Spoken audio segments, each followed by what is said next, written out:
Alright, Mike, I'm just going to do a quick video update on your esteem propane conversion. It's going along very well.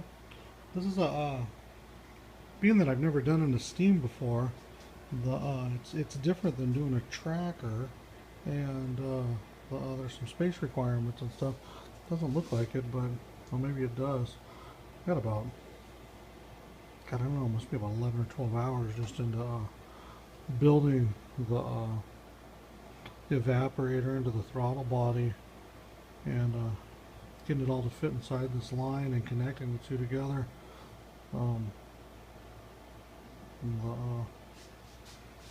I'll go over the whole thing when I'm done. For anybody that's building at home or wants to build at home, usually the pieces are scattered across the engine compartment. Like, you got a ton of room over here by the strut tower, or you can put stuff in different places. Trying to keep everything really tight. One thing that I don't like about the propane setups is if you can't keep the control valves and the evaporator really close to the throttle body for the propane, you end up starting them on gasoline and then flipping the switch to propane as you start to drive down the street. It's not a big deal, and I mean, in fact, it's not a big deal at all.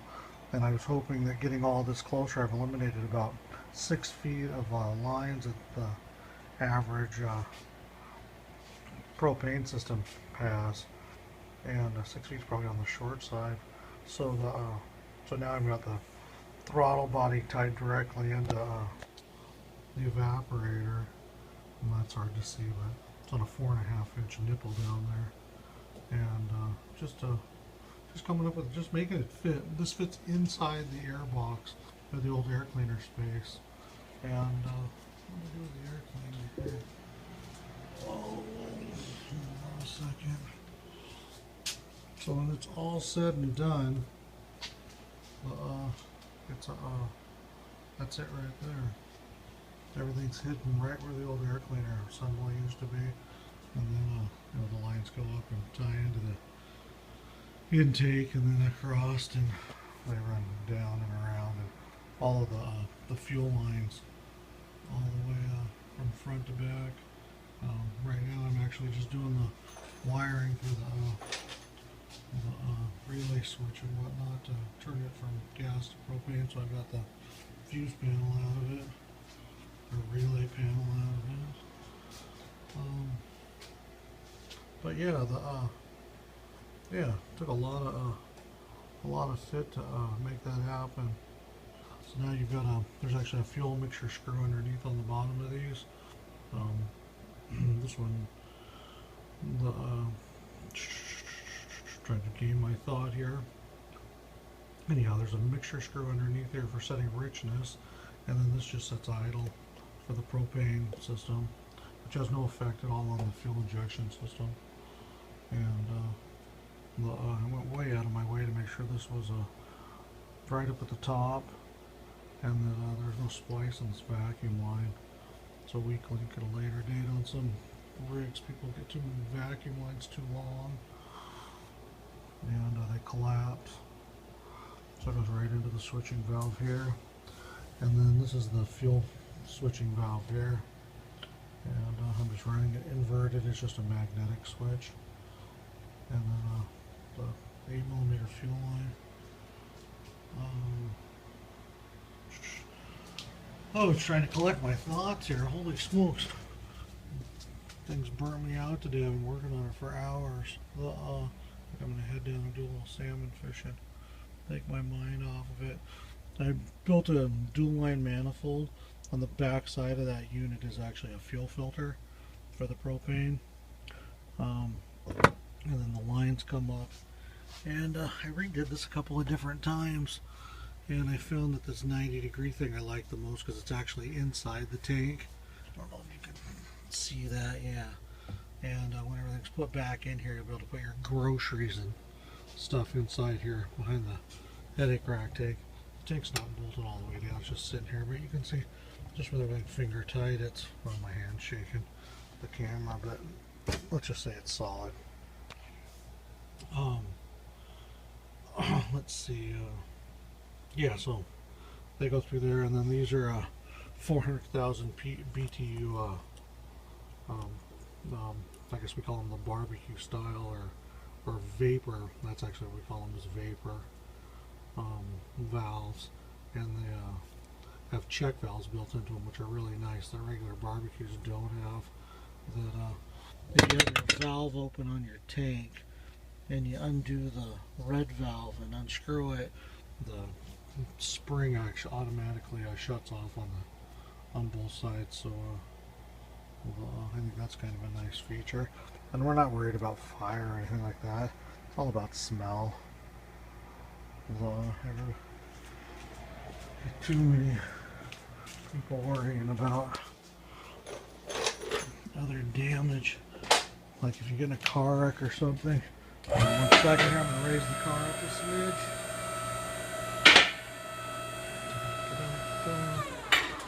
And then the toggle switch will go into one of these holes here, probably one of these, I'm guessing. So it's all factory. And that's just a 3-way switch.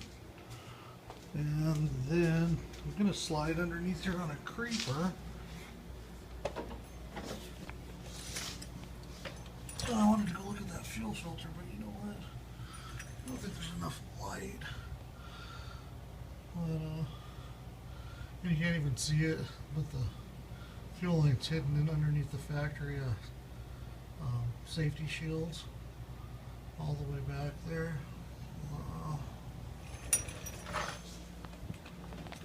Oh, sorry for bouncing the camera around so much. Dun, dun, dun. I wanted was a good shot of the fuel filter here, but in all honesty, I didn't want to lay on the ground. I guess we will.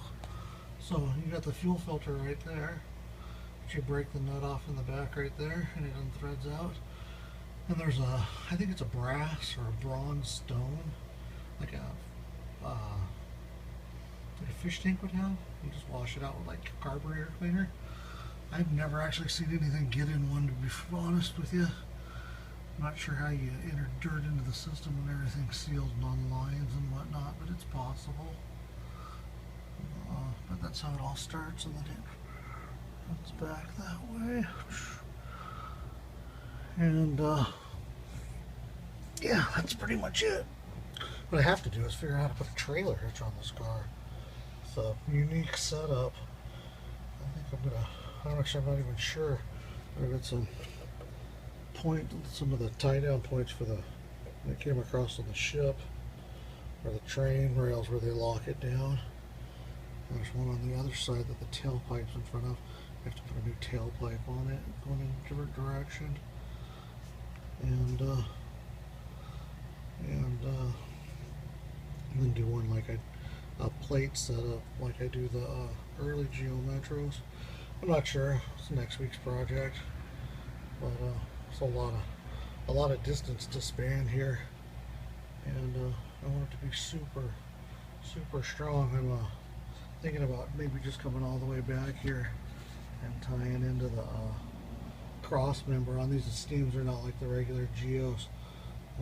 They use a cross mount here with the suspension on it, and it actually bolts the front end, or bolts the rear end into the chassis instead of the chassis actually being what they bolt to. So I was thinking I might even come off that and come all the way, get my finger in the right spot, then come all the way forward, and then come across here with a T and grab it and either bolt or weld the whole unit in. And I mean just a long piece of receiver. We'll see. It's got to be strong because it's got so much leverage. You're so far back here with a wagon.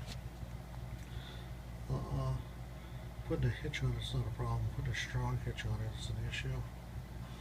But that's my update there. I'm going to head off fishing for a couple of days and get back into it next week and go from there. But yeah, give you an idea if you're at work, at home, thinking about doing it. And this is kind of the same setup you do on the tracker and the Swifts and Metros, just The headache racks are a little bit different, but it's all, you know, basically the same idea. I originally tried to get 3 tanks in here and it just didn't work. And the idea is when you get a flat tire, you're going to be able to get that tire in and out real easily. You don't have to take everything apart and put it all back in there. You know, ultimately you could always stuff a bunch of tanks in if you wanted, but trying to make it clean and usable. This is something you want the wife to be able to take. You know, go grocery shopping, and when she calls AAA, the guy doesn't have to, you know, figure out if he's working on a barbecue or changing a tire.